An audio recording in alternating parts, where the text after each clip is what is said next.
Started here. My name is Steve Tanner. I'm with NASA's National Snow and Ice Data Center in Boulder, Colorado. NSIDC is one of NASA's distributed active archives centers. And these centers are where NASA makes the lion's share of their environmental data available for public use. And the NSIDC DAC in particular focuses on the Cryosphere, which is the cold, snowy, icy regions of the world. Antarctica, the Arctic, high mountain regions, and that sort of thing. So today I'm going to talk about some of the data that we have available from a mission called Operation IceBridge, which is an airborne campaign that's been flying in the Arctic and the Antarctic for a number of years now. And it's gotten a pretty good reputation. Some of the images that they've taken, in fact, you guys have probably seen. Last year, there was a big rift in the Larsen C ice shelf. And some of the images that you guys probably saw from that came from Operation IceBridge. These are some shots that John Sontag took down there last year. This one, I think, is on the NASA calendar this year. So these came from Operation IceBridge.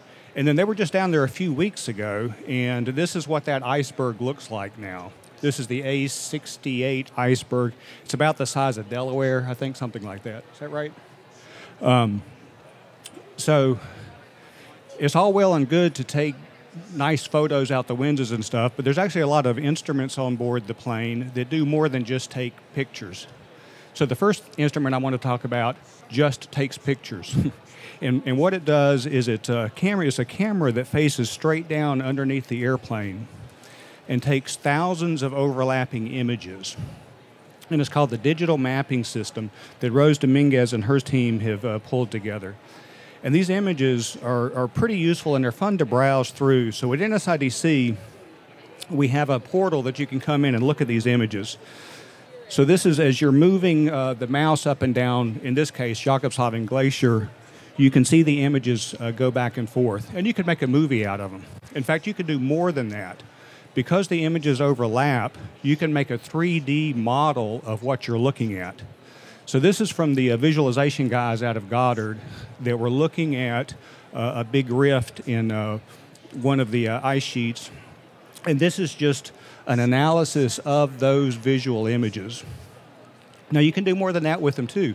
You can actually use these images to look at some of the instruments on board the plane. So there's another instrument called the Airborne TopographyMapper that Michael Studinger back here in the back is responsible for. And this is a DMS image taken from the bottom of the plane of the laser beam coming out of the ATM instrument, which is a laser altimeter, and bouncing off of the ice. So how cool is that, you know? So I want to look at some more of this ATM data. So let's go back up to Jakobshavn Glacier and look at some of the things that ATM has shown relative to that glacier. Michael and his team have been flying up there since 1993. So that gives you some idea of the length of time up there. So these green tracks are the tracks that Michael and company flew back in 1993.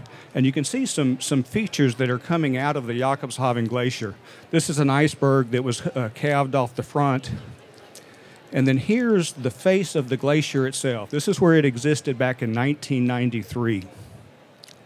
So this is what's cool about IceBridge, though, is that wasn't just one look at it. They've been back many times. So let's see what's been going on lately. These are a couple of different recent flights, one of them in 2013 and one in 2016. And if you look in here, you can see, let's see, in 2013, here's where the front of the glacier is now. Many, many kilometers inland from where the original 1993 images were. And this is where it has receded since 2013, 2016. So you can see that the glacier has been moving inward. And it's this laser altimetry data that's letting you see that very clearly. So the point that I want to get across with this is that it's the length of time and the number of years that these guys have been up there and taking data that allows you to begin seeing these trends. And so it's a really good way to collect this kind of data and use it for that. It's also a lot of data. So I had mentioned the DMS images, the camera taking photographs. I told you it took thousands of photographs. When I said thousands, what I meant was millions. There's 5.5 million DMS images out there. This data, this ATM data, each of these little points, there's around 37 billion of those points that we have there.